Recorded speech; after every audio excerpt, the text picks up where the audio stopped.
want to talk about how we solve simple square root equations. When we solve any kind of equation, we're essentially undoing operations as we go. So we undo addition with subtraction, we undo multiplication with division, and we can undo a square root with a square. So to solve a square root equation that has one square root term, we want to start by isolating the square root. So we're isolating the hard part of the equation. And once it's isolated, we're going to square both sides of the equation. And we square both sides because that's actually the inverse of a square root operation, something we'll talk about a little later. You do want to check your answers to these problems because square root equations can result in solutions that are what we call extraneous, which means that they come out of an algebraic process just fine, but they don't work in the original equation. And the reason is, if you square a negative number, you lose some information. You lose the fact that it was negative. It always becomes positive.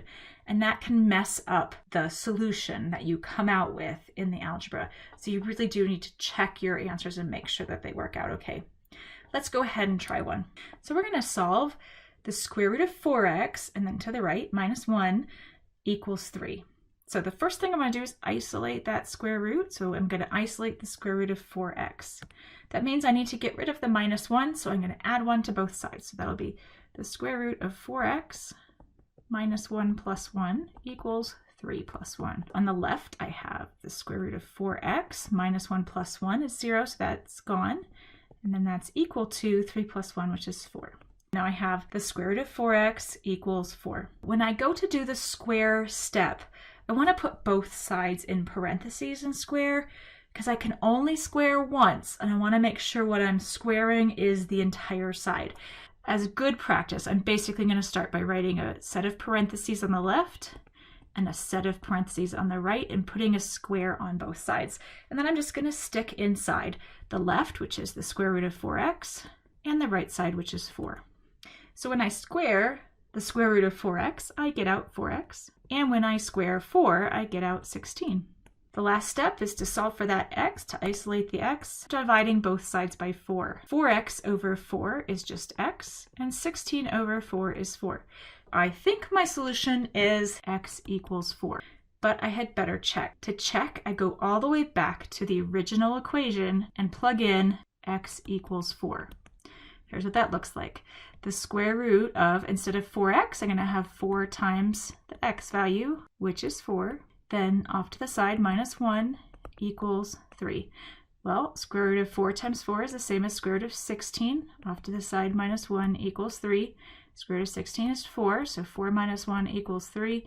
And that gives us 3 equals 3, which is great because that's a true statement. And that tells me that x equals 4 is a good solution.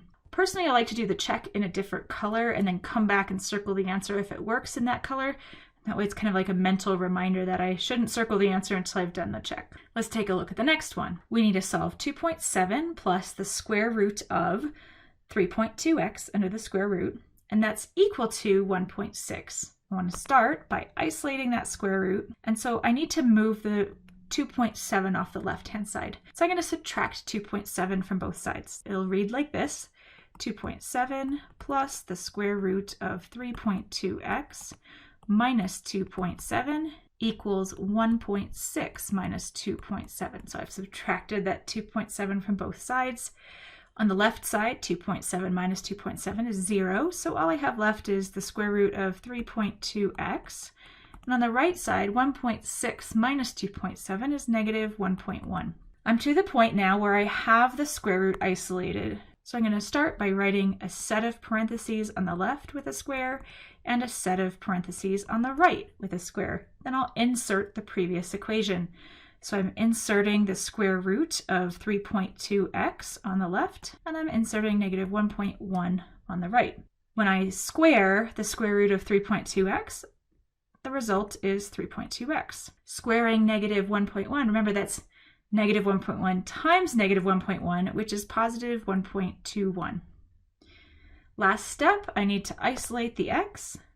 I need to divide both sides by 3.2.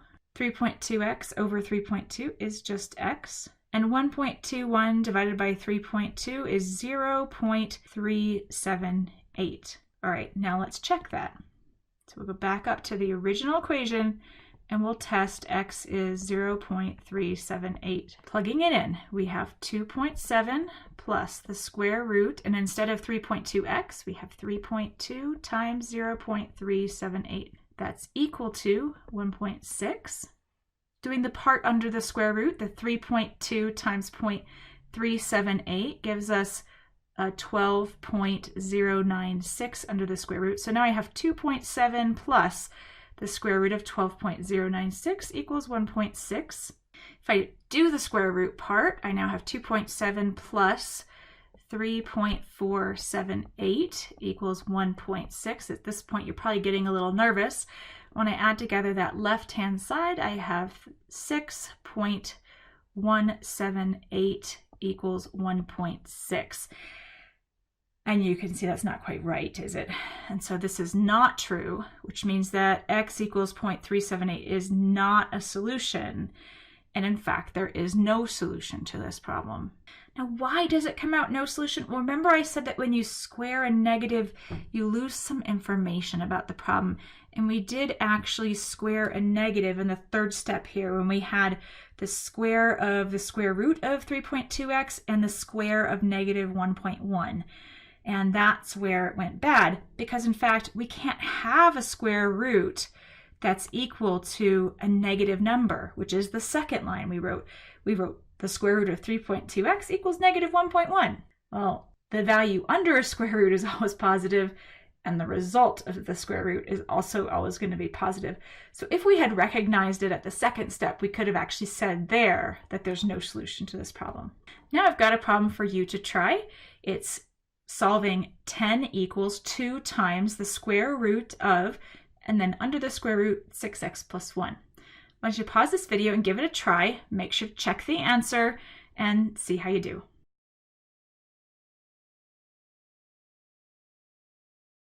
And we're back. We're solving 10 equals 2 times the square root of 6x plus 1. We need to isolate the square root of 6x plus 1. The square root of 6x plus 1 is multiplied by 2, so I'm going to divide by 2 on both sides. 10 divided by 2 is 5, and on the right side, 2 times the square root of 6x plus 1 divided by 2, well, those 2's reduce to be 1, and all I have left is the square root of 6x plus 1. So now I have isolated the square root. And my next step, then, I'm going to square both sides. And remember, I'm going to start by writing a set of parentheses squared equals a set of parentheses squared, and then drop in the equation from the previous line. So I'll have 5 in parentheses squared and the square root of 6x plus 1 in parentheses squared. If you ever see yourself writing out multiple squares on each side, that's a problem because you're doing more than one thing to one side and not the other side. So we square the entire side. 5 squared is 25. That gives us the left side. The square root of 6x plus 1, all squared, is just 6x plus 1. Now we want to isolate the x. Let's start by subtracting 1 on both sides. That's 25 minus 1 equals 6x plus 1 minus 1. That's 24 equals 6x. And then our final step, we'll divide by 6. 24 over 6 is 4 on the left, and 6x over 6 is x on the right. Now let's go back up to that top equation and check x equals 4 and see if it works out okay. Okay, our check. On the left we have 10 equals, and then we have 2 times the square root of, instead of 6x plus 1, we're going to have 6 times 4 plus 1. Simplifying, that's 10 equals 2 times the square root. 6 times 4 is 24, plus 1 is going to be 25. So under that square root, we have 25. The next line is 10 equals 2 times 5, because the square root of 25 is 5. And so very nicely, we get 10 equals 10, which means we can circle our answer because it's a good one. It's a true statement. That's the result. Now, I'll just warn you that these problems came out to be pretty nice integers, but when you have to do a lot of rounding, you should try to avoid doing rounding to the first or second decimal place right away. Go out to maybe 4 or 5 decimal places until you get all the way to the end. Do your check with as many decimal places as possible, and even then you're going to end up with slight variation between the two sides because of round-off error. Now that we can solve simple square root equations, we can potentially find the x-intercepts of a square root function algebraically instead of just touching the graph.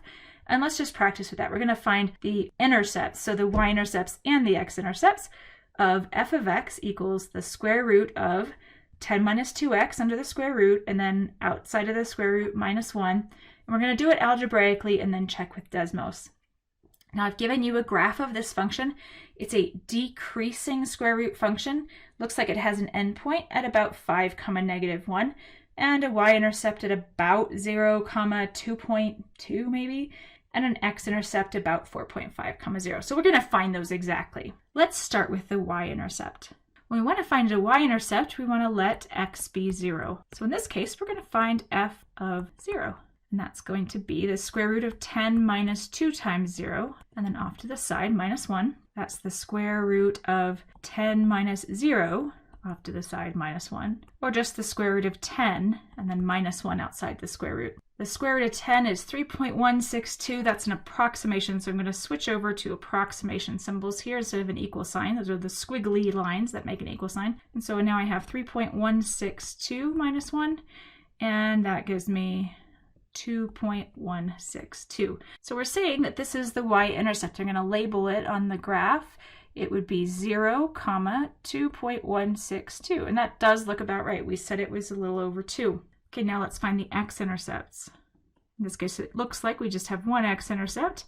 We're going to let the y value be 0 to find that, which means we're essentially letting f of x equal 0, since f of x represents the vertical part of the graph, which means that we have the equation 0 equals the square root of 10 minus 2x, and then outside the square root minus 1.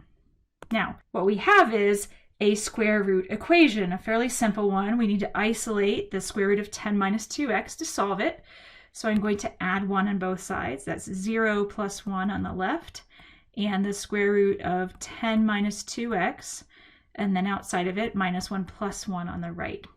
On the left, I now have 1, and on the right, I now have the square root of 10 minus 2x, which means that I have isolated the square root. My next step is to square both sides. So I'm going to write a set of parentheses squared on the left and a set of parentheses squared on the right.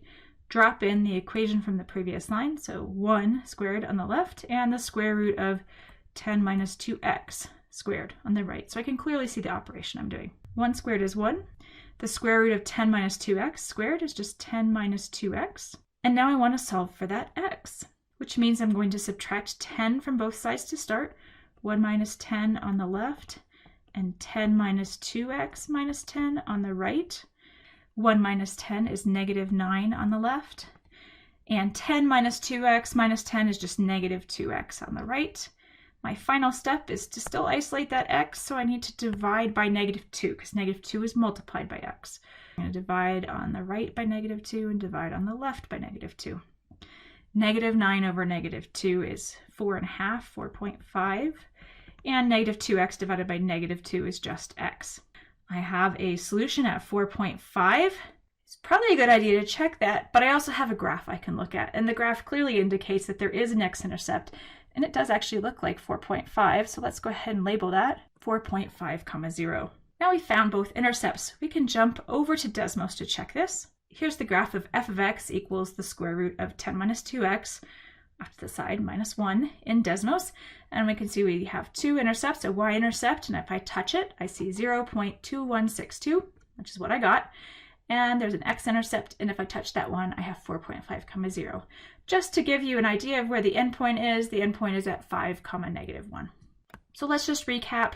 When we want to solve a simple square root equation, we want to isolate the square root, so get it completely by itself, then square both sides, the entire side, and you can only square each side once, and then solve for the x that's left over.